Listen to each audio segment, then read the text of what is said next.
പാഠം 1059 കണ്ടറിയേണ്ടവ.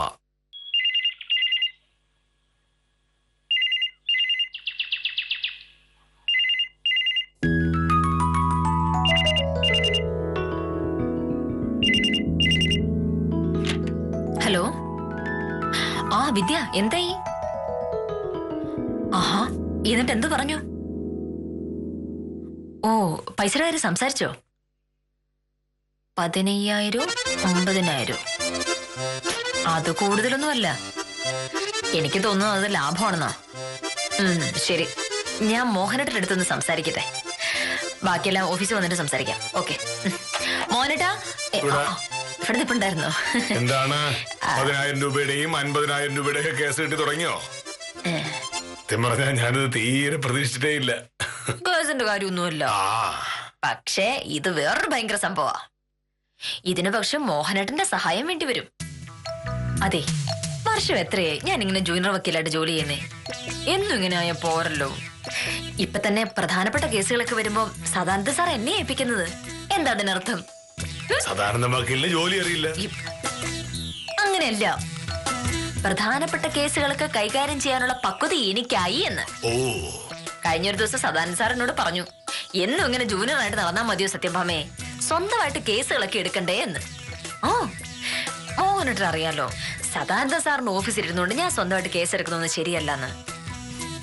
എനിക്ക് സ്വന്തമായിട്ട് ഓഫീസ് ഉണ്ടെങ്കിലേ കാര്യങ്ങളൊക്കെ നടക്കുള്ളൂ. ഒരു വക്കീലാകുമ്പോ ഏറ്റവും പ്രധാനപ്പെട്ട കാര്യമല്ലേ വക്കീൽ ഓഫീസ്. അതുകൊണ്ട് പറ്റിയൊരു ഓഫീസ് നോക്കാൻ ഞാൻ വിദ്യയോട് സത്യപാലനോട് പറഞ്ഞിട്ടുണ്ടായിരുന്നേ. സെഷൻസ് കോടതിയുടെ അവരൊരു കെട്ടിടം കണ്ടുവച്ചിട്ടുണ്ട്. മാസം 15,000 രൂപ വാടക, 50,000 രൂപ അഡ്വാൻസ്. വാടക ഞാനും വിദ്യ സത്യപാലനോട് പങ്കിട്ട് കൊടുത്താൽ മതി. അപ്പൊ ഒരാൾക്ക് മാസം ഒരു 5,000 രൂപ ആവുള്ളൂ. അതൊരു വലിയ തുകയല്ലല്ലോ. 5,000 രൂപ എന്നെ സംബന്ധിച്ചിടത്തോളം വലിയൊരു തുകയാണ്. സ്വന്തമായിട്ട് കേസുകൾ കിട്ടി തുടങ്ങിയ പിന്നെ പൈസക്ക് പ്രയാസമൊന്നും ഉണ്ടാവില്ലല്ലോ. പക്ഷെ പ്രശ്നം ഇപ്പൊ അതൊന്നുമല്ല. അഡ്വാൻസ് കൊടുക്കാനുള്ള 50,000 രൂപ അത്യാവശ്യമായിട്ട് വേണം. സത്യപാലന്റെ കയ്യിലാണ് പൈസ ഒന്നും ഇരിപ്പില്ലാന്ന്. അല്ല, വിദ്യ 25,000 രൂപ തരാന്ന് പറഞ്ഞിട്ടുണ്ട്. ബാക്കി 25,000 രൂപ ഞാൻ കൊടുക്കണം. എന്റെ എവിടുന്നാണ്? മോഹനേട്ടൻ തരണം, അതേ ഉള്ളു വഴി.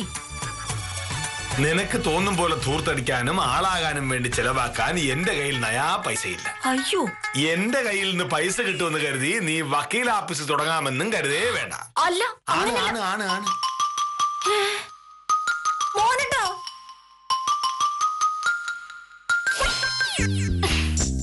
ഞാൻ എന്ത് പറഞ്ഞാലും അത് സമ്മതിക്കാതിരിക്കാന്നുള്ളതാണോ മോഹനേട്ടൻ തീരുമാനം? ചെയ്യാൻ പറ്റുന്ന കാര്യങ്ങളാണെങ്കിൽ ചെയ്യും, ഇല്ലെങ്കിൽ ചെയ്യില്ല. ചെയ്യാൻ പറ്റാത്ത കാര്യമൊന്നും ഞാൻ പറഞ്ഞിട്ടില്ലല്ലോ. ഇത്രയും കാലം സദാനന്ദൻ സാറിന് ജൂനിയർ ആയിട്ട് ഞാൻ ജോലി ചെയ്തു. ഇപ്പതാ സദാനന്ദൻ സാർ തന്നെ പറയുന്നു സ്വന്തമായിട്ട് കേസുകൾ ഏറ്റെടുത്ത് നടത്താനുള്ള കഴിവ് എനിക്കുണ്ടെന്ന്. ഒരു വക്കീലിനെ സംബന്ധിച്ചിടത്തോളം ഏറ്റവും വലിയ കാര്യമല്ലേ മോനിട്ടത്? ഒരു വക്കീലിനെ സംബന്ധിച്ച് ഏറ്റവും വലിയ കാര്യം കേസുകൾ കിട്ടുക എന്നുള്ളതാണ്. രണ്ടാമത്തെ കാര്യം ആ കേസുകൾ ജയിക്കുക എന്നുള്ളതാണ്. സ്വന്തമായിട്ട് ഓഫീസ് ഇല്ലാത്ത ഒരു വക്കീലിന് എങ്ങനെയാണ് കേസ് കിട്ടുക? പിന്നെ കേസ് ജയിക്കാനുള്ള മിടുക്ക് സദാനന്ദ സാർ തരുന്ന കേസുകളൊക്കെ ഭംഗിയായിട്ട് വാദിച്ച് ജയിച്ചുകൊണ്ടാണ് സാർ തന്നെ പറഞ്ഞത് നീ സ്വന്തമായിട്ട് പ്രാക്ടീസ് തുടങ്ങാൻ. നിന്നോട് സ്വന്തമായ ആഫീസ് തുടങ്ങണ്ട എന്നൊന്നും ഞാൻ പറഞ്ഞിട്ടില്ല. പക്ഷേ അത് നീ അധ്വാനിച്ചുണ്ടാക്കുന്ന പൈസ കൊണ്ടാകണമെന്ന് മാത്രമേ ഉള്ളൂ. ഞാൻ അധ്വാനിച്ചുണ്ടാക്കുന്ന പൈസ കൊണ്ട് നിനക്ക് ആഫീസ് തുറക്കേണ്ട കാര്യം എന്താണ്? സാറിന്റെ ഭർത്താവാണെന്നാണല്ലേ വെപ്പ്. ഭാര്യയ്ക്ക് ഒരു ആവശ്യം വരുമ്പോ സഹായിക്കേണ്ടത് ഭർത്താവാണ്. തീർച്ചയായും. അതുകൊണ്ടാണ് നിനക്ക് 3 നേരം കഴിക്കാനുള്ള ഭക്ഷണം ഞാൻ അധ്വാനിച്ചുണ്ടാക്കുന്നത്. നിനക്ക് താമസിക്കാൻ ഇങ്ങനൊരു വീടുണ്ടായത്. നിനക്ക് വല്ലപ്പോഴുമൊക്കെ സാരിയും ചുരിദാറും ഒക്കെ വാങ്ങിത്തരുന്നത്. ഇതൊക്കെയാണ് ഒരു ഭർത്താവ് ഭാര്യയ്ക്ക് വേണ്ടി ചെയ്യേണ്ടത്. ഓ, അങ്ങനെയാണല്ലേ? അങ്ങനെ. ശരി, എന്തായാലും തുണി വാങ്ങുന്നതിലും അരി വാങ്ങുന്നതിലും ഒക്കെ മോഹനയുടെ കണക്ക് പറഞ്ഞു തുടങ്ങിയ സ്ഥിതിക്ക് ഇനി ഞാനും കണക്ക് പറയാം. ഇത്രയും കാലം ഞാൻ കേസ് വാദിച്ചു കിട്ടിയ പൈസയല്ല ഞാൻ മോഹനയുടെ ഏൽപ്പിച്ചിട്ടുണ്ട്. തിരിച്ചതാ ഒന്ന് പറയാനില്ലേ? എന്റെ പൈസ അത്രയും മോഹനയുടെ പേരിൽ വാങ്ങിക്കൊണ്ടിട്ടിരിക്കുകയാണ്. അതിന്റെ പലിശ എനിക്ക് വേണ്ട, പക്ഷെ മുതൽ എനിക്ക് തിരിച്ചു കിട്ടണം. വന്ന് നീ പൈസയുടെ കണക്ക് വരെ ചോദിച്ചു തുടങ്ങിയല്ലേ? കണക്ക് എന്നെ കൊണ്ട് മോഹനെ പറയിപ്പിച്ചല്ലേ മോനട്ടാ?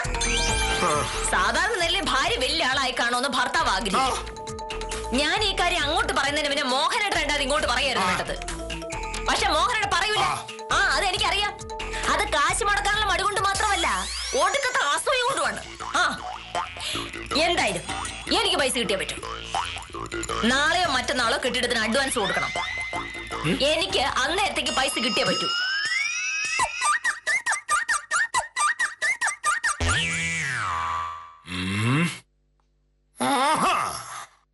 ഒന്നും പറയണ്ടെന്ന് വിചാരിക്കുമ്പോ എന്നെ കൊണ്ട് പറയിച്ച മോണിറ്റർ അടങ്ങുള്ളൂ.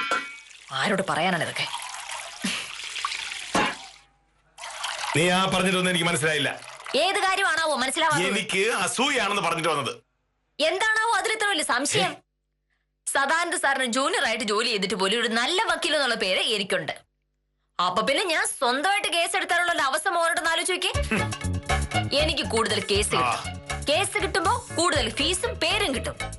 വില്ലേജ് ഓഫീസർക്ക് മോഹൻ സാറിന്റെ ഭാര്യ എന്നായിരിക്കില്ല പിന്നെ നാട്ടുകാർ എന്നെ വിളിക്കുക. നാട്ടിലെ എണ്ണം പറഞ്ഞ വക്കീലായ അഡ്വക്കേറ്റ് സത്യഭാമയാണത് എന്നായിരിക്കും ആളുകൾ പറയുക. അതോർക്കുമ്പോ സാറിന് സഹിക്കൂല. അത്തരം പേടികളൊന്നും എനിക്കില്ല ഭാമേ. കാരണം നീ ഇനി എത്ര വലിയ വക്കീലായാലും നാട്ടുകാർ നിന്നെ മോഹൻ സാറിന്റെ ഭാര്യ എന്നെ വിളിക്കും. കാണാം നമുക്ക്.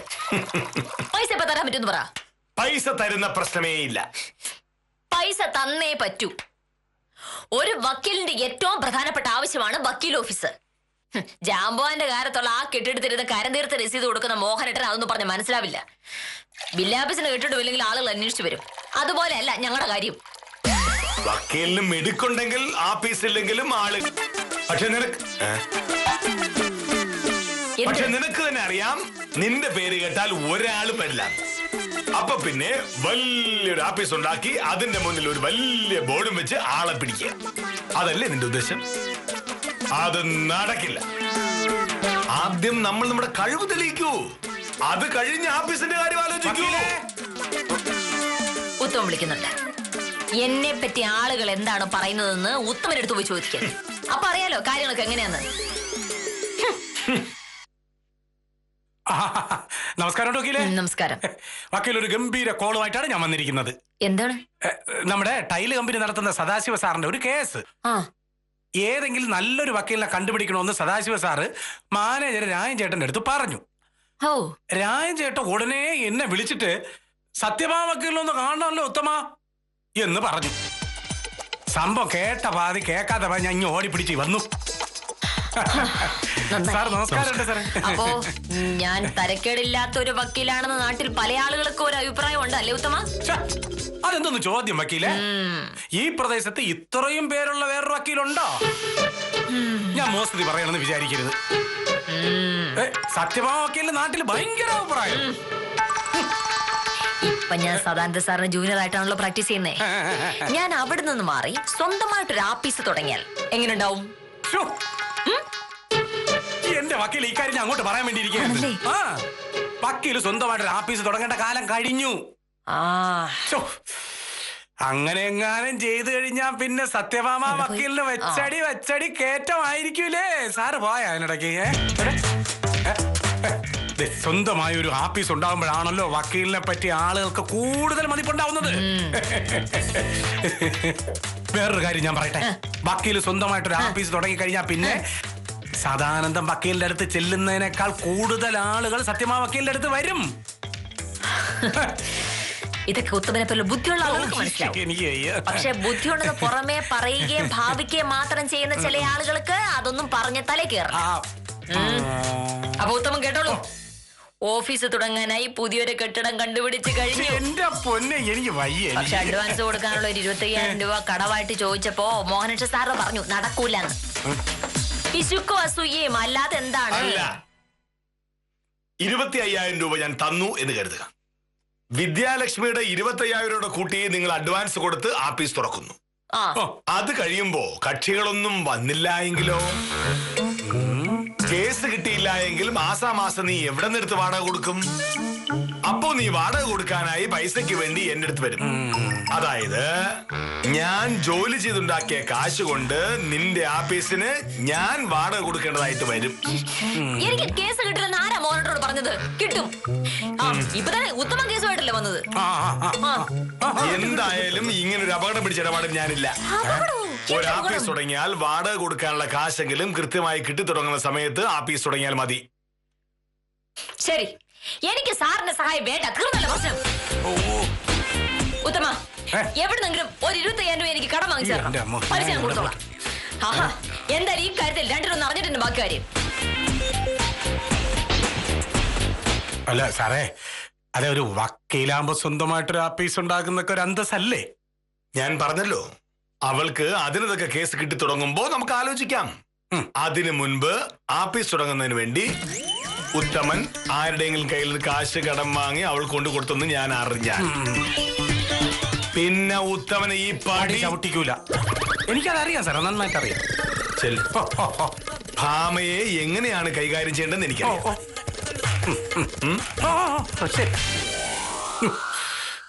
വക്കീല് പറഞ്ഞതിലും കാര്യമുണ്ട്. അസൂയ. വക്കീല് സ്വന്തമായിട്ടൊരു ആഫീസ് തുടങ്ങിയിരുന്നെങ്കിൽ അവിടെ കയറി ഇറങ്ങിയ 10 പൈസ ഉണ്ടാക്കാമായിരുന്നു. അത് നടക്കൂല. ഷർട്ട് മുഴുവൻ തയ്ച്ചു വെച്ചിരിക്കുന്നു. എടുത്തിട്ട് വേഗം ഓഫീസിൽ പോകാൻ നോക്ക്. മോഹനേട്ടന്റെ കാര്യങ്ങൾ മാത്രം കൃത്യമായിട്ട് നടക്കട്ടെ.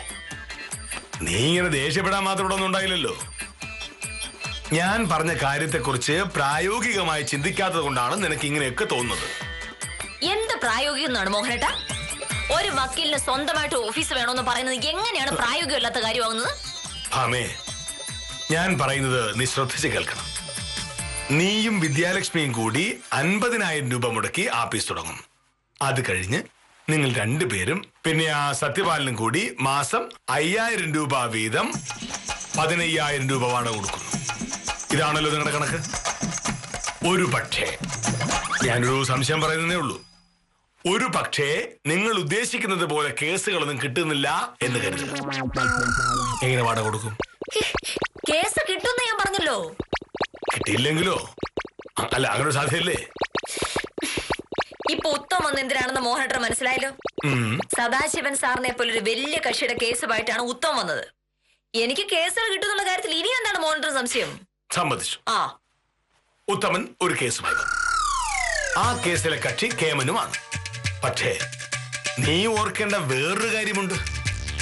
ഉത്തമൻ ആ കേസുമായി വന്നത് വക്കീലാഫീസിലേക്കല്ല, ഇവിടെയാണ്. അതായത് നല്ല വക്കീലിന് കേസ് കിട്ടണമെങ്കിൽ ആഫീസ് ഒന്നും വേണമെന്നേ ഇല്ല. ആളുകൾ കൊള്ളാവുന്ന വക്കീലിനെ പറ്റി ഒന്ന് അന്വേഷിക്കും. ആ വക്കീൽ എവിടെ ആയാലും അവിടെ ചെന്ന് കണ്ട് അന്വേഷിക്കും. ഇപ്പോ സദാശിവൻ സാറിനോട് നീ ഇവിടെ വെച്ച് കാണണമെന്ന് പറഞ്ഞാൽ അദ്ദേഹം വരാതിരിക്കുവോ? ചുരുക്കത്തിൽ ആഫീസിലല്ല കാര്യം, വക്കീലിന്റെ മിടുക്കിലാണ്. നീ ഈ നാട്ടിലെ ഒരു സാമർഥ്യമുള്ള വക്കീലല്ലേ? അപ്പോ കക്ഷികൾ നിന്നെ അന്വേഷിച്ച് ഇങ്ങോട്ട് വരും. വെറുതെ എന്തിനാ അഡ്വാൻസും വാടക എന്നൊക്കെ പറഞ്ഞ് നമ്മുടെ കയ്യിലേക്കുള്ള കാശ് കളയുന്നത്? ഇപ്പൊ നിനക്ക് മനസ്സിലായോ ഞാൻ പറയുന്നതിൽ കാര്യമുണ്ട് എന്ന്? മോഹനേട്ടൻ ആ പറഞ്ഞതിൽ കുറച്ച് കാര്യമുണ്ട്. പക്ഷേ ഒരു പക്ഷേയില്ല, ഞാൻ പറയുന്നതാണ് ശരി. നീ കക്ഷികളോട് ഇങ്ങോട്ട് വരാൻ പറഞ്ഞാൽ വേറെയും ഉണ്ട് പ്രയോജനം. സത്യപാലനും വിദ്യാലക്ഷ്മിക്കും ഒന്നും നിന്റെ അത്രയും കഴിവൊന്നുമില്ലല്ലോ. അവരൊക്കെ നിന്റെ ചെലവിൽ ആളാകുന്നവരാണ്. എന്തിനാണ് നമ്മൾ അതിനു വേണ്ടി നിന്നു കൊടുക്കുന്നത്? നിന്റെ കഴിവുകൾ നിനക്ക് വേണ്ടി ഉപയോഗിക്കൂ. എന്നോട് പറഞ്ഞത് പ്രഹ്ലാദൻ ചേട്ടനാ. പ്രഹ്ലാദൻ ചേട്ടന്റെ ആഫീസിന്റെ തൊട്ടടുത്തിരിക്കുന്ന കെട്ടിട ഇന്നലെ സത്യപാലൻ വക്കീല് വന്ന് നോക്കിയത്. അപ്പൊ സത്യമാമൻ വക്കീല് സ്വന്തം ആഫീസായി. ഇനിയിപ്പോ കൈ നിറയെ കേസുകളുണ്ടാവും. മോഹനേഷ് സാറിന്റെ ഭാഗ്യം. ഇഷ്ടംപോലെ കാശല്ലേ കിട്ടാൻ പോകുന്നത്. കാശ് കിട്ടുന്ന കാര്യത്തിൽ മോഹനേഷ് സാറിന് സന്തോഷായിരിക്കും. പക്ഷേ വക്കീല് വലിയ ആളാവുമല്ലോ എന്ന് ഓർക്കുമ്പോ പ്രയാസവും കാണും.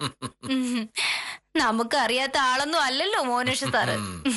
കഴിഞ്ഞ മാസം എന്റെ അളിയന്റെ കേസിന്റെ കാര്യം പറയാൻ വേണ്ടി ഞാൻ ചെന്നപ്പോഴേ വക്കീൽ പറഞ്ഞതാ, എങ്ങനെയെങ്കിലും സ്വന്തമായിട്ട് ഒരു ആഫീസ് തുടങ്ങണം.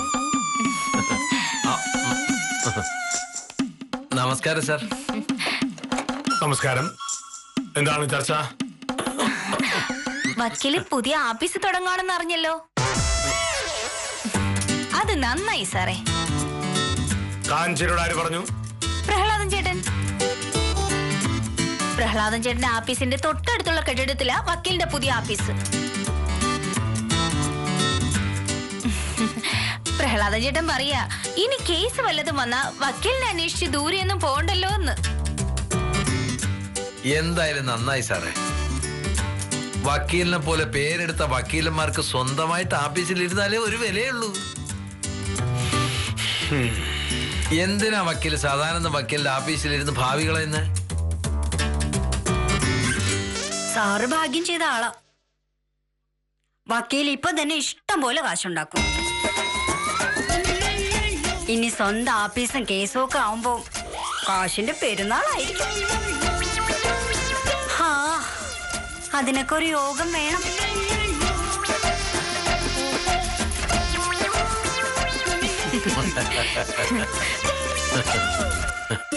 കുറച്ചുകൂടെ മാറിക്കൂ. കുറച്ചുകൂടെ മാറും. എന്റെ ഭാര്യ അഡ്വക്കേറ്റ് സത്യഭാമ സ്വന്തമായ ആഫീസ് തുടങ്ങണമോ വേണ്ടയോ എന്ന് തീരുമാനിക്കുന്നത് ഞാനാണ്. കാഞ്ചനയുടെ ഭർത്താവ് പ്രഹ്ലാദനല്ല. അതുമാത്രമല്ല, പ്രഹ്ലാദന്റെ കേസ് വാദിക്കേണ്ട സൗകര്യം ഉണ്ടാക്കേണ്ടത് എന്റെ ഭാര്യ അഡ്വക്കേറ്റ് സത്യഭാമയല്ല. മനസ്സിലായല്ലോ? ശിശുപാല, എന്റെ ഭാര്യയുടെ ഭാവിയെ പറ്റി എനിക്കില്ലാത്ത ഉത്കണ്ഠ ശിശുപാലിന് വേണ്ട. ഭാമ ഏത് ആഫീസിൽ ഇരിക്കണം എന്നുള്ള കാര്യത്തിലുള്ള ശിശുപാലിന്റെ ഉപദേശവും ഞങ്ങൾക്ക് ആവശ്യമില്ല. കുറച്ചിങ്ങോട്ട് മാറൂ. വീണ്ടും ഞാനും എന്റെ ഭാര്യയും ജോലി ചെയ്തുണ്ടാക്കുന്നത് എത്ര പണമാണ്, അതെങ്ങനെ ചെലവാക്കണം എന്ന് തീരുമാനിക്കാനുള്ള വിവരവും ബോധവും വിദ്യാഭ്യാസവും ഞങ്ങൾക്കുണ്ട്. സ്വയംപ്രഭയുടെ ശമ്പളത്തെക്കുറിച്ചും ഈ ആഫീസിലെ ജോലികളെ കുറിച്ചും മാത്രം ചിന്തിച്ചാൽ മതി. മനസ്സിലായല്ലോ? മനസ്സിലായല്ലോ? മനസ്സിലായല്ലോ? സാറേ, വക്കീലിനൊരു നന്മ വരുന്നത് കണ്ടപ്പോൾ സന്തോഷം കൊണ്ട് ഞങ്ങൾ പറഞ്ഞതാ. അതൊരു തെറ്റായി പോയോ? കെട്ടിടത്തിന് അഡ്വാൻസ് 50,000 രൂപ, മാസം അടക്കം 15,000 രൂപ. വക്കീലിന് നന്മ വന്നത് തന്നെ. ആദ്യം വക്കീൽ വീട്ടിലിരുന്ന് കേസ് പിടിക്കട്ടെ. സ്വന്തമായ ആഫീസ് നടത്താനുള്ള വരുമാനം അവൾക്കായി കഴിഞ്ഞു എന്ന് എനിക്ക് ബോധ്യപ്പെട്ട് കഴിയുമ്പോഴാണ് പുതിയ ആഫീസിലേക്ക് മാറുന്നത്.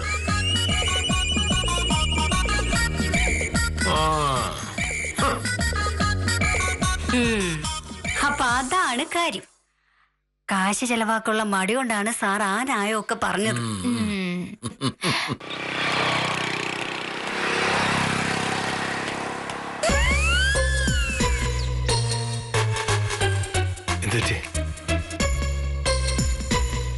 ഇതെന്താ?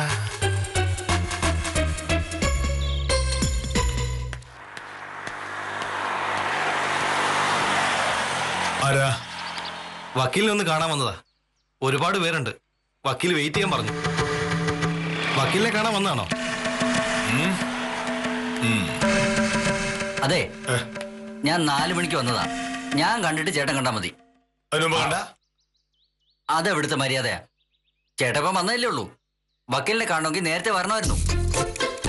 വക്കീൽ ഓഫീസിലായിരുന്നെങ്കിൽ ഈ പ്രയാസമൊന്നുമില്ലായിരുന്നു. ഇതിപ്പോ അവിടെ നിന്ന് ഇതുവരെ വരെയും വേണം, കാത്തു നിൽക്കുകയും വേണം. അല്ല, ചേട്ടൻ എങ്ങോട്ടാ? പറഞ്ഞ മനസ്സിലായില്ലേ? ആദ്യം വന്നവരെ ആദ്യം കണ്ടാ മതി. എന്റെ വീട്ടിൽ കയറി വന്ന് എന്നെ മെക്കിട്ട് കയറാൻ ശ്രമിച്ച അട്ടിച്ചിന്റെ പല്യതായിടും. അയ്യോ, ഇത് മോഹനകൃഷ്ണൻ സാറാണോ? കണ്ടാർന്നൂടെ? കുറെ പേര് കണ്ടില്ലേ? സാറേ, ഞാൻ ടൗണിൽ നിന്ന് ബസ്സിൽ വന്നതാ. വക്കീലിനെ ഒന്ന് നേരത്തെ കാണാൻ പറ്റിയിരുന്നെങ്കിൽ പെട്ടെന്ന് പോവായിരുന്നു. ബസ് കിട്ടിയില്ലെങ്കിൽ നടന്നു പോകേണ്ടി വരും. നാരായണൻകുട്ടി എന്നാ പേര്. സാറ് വക്കീലിനോടൊന്ന് പറയണം. സാറേ, സാറേ, വക്കീൽ ചായ തന്നു. ഈ ഗ്ലാസ് എന്താ ചെയ്യണ്ടേ? അങ്ങനല്ലേ കൊണ്ടോട്. അഹങ്കാരി.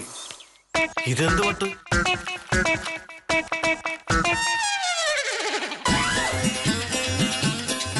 അപ്പോ ഞാനെന്ത് വേണമെന്നാ വക്കീൽ പറയുന്നത്? സോമൻകുട്ടി വിഷമിക്കൊന്നും വേണ്ടനേ. കേസ് ജയിച്ചു തരുന്ന കാര്യം ഞാൻ ഏറ്റു. അതിന് വേണ്ടുന്നത് 2 കാര്യങ്ങളാണ്. ഒന്നാമത്തേത്, ഞാൻ പറഞ്ഞ രേഖകളെല്ലാം കൃത്യമായിട്ട് എനിക്ക് എത്തിച്ചേരണം. ഇനി രണ്ടാമത്തേത്, ഞാൻ പറഞ്ഞ ഫീസും കിട്ടണം. അയ്യോ, ഫീസിന്റെ കാര്യത്തിൽ വക്കീൽ വിഷമിക്കണ്ട. വക്കീലെ, എനിക്ക് ഈ കേസ് അഭിമാന പ്രശ്നമാണ്. ഈ കേസ് ജയിക്കാൻ വേണ്ടി എത്ര രൂപ വേണമെങ്കിലും ഞാൻ മുടക്കും. വക്കാലത്ത് വിടുമ്പോ 1,000 രൂപ അഡ്വാൻസ് കിട്ടണം. കോടതിയിലെ ബാക്കി ചെലവുകൾക്കായിട്ട് ഒരു 2,500 രൂപ വേറെ. ഞാൻ പറഞ്ഞല്ലോ വക്കീലെ, നാളെ കോടതി കൂടുന്നതിന് മുമ്പ് വക്കീൽ പറഞ്ഞ പൈസ ഞാൻ എത്തിച്ചിരിക്കും.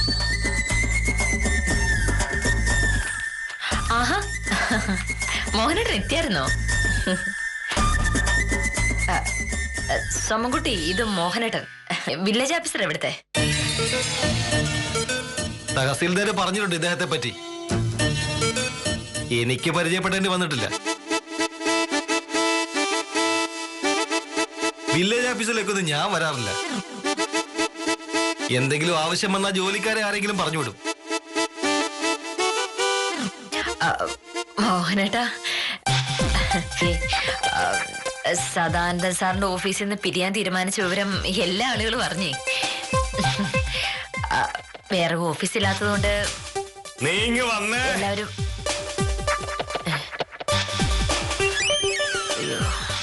ഒരു മിനിറ്റ്, ഞാനിപ്പോ വരാം. ശരി.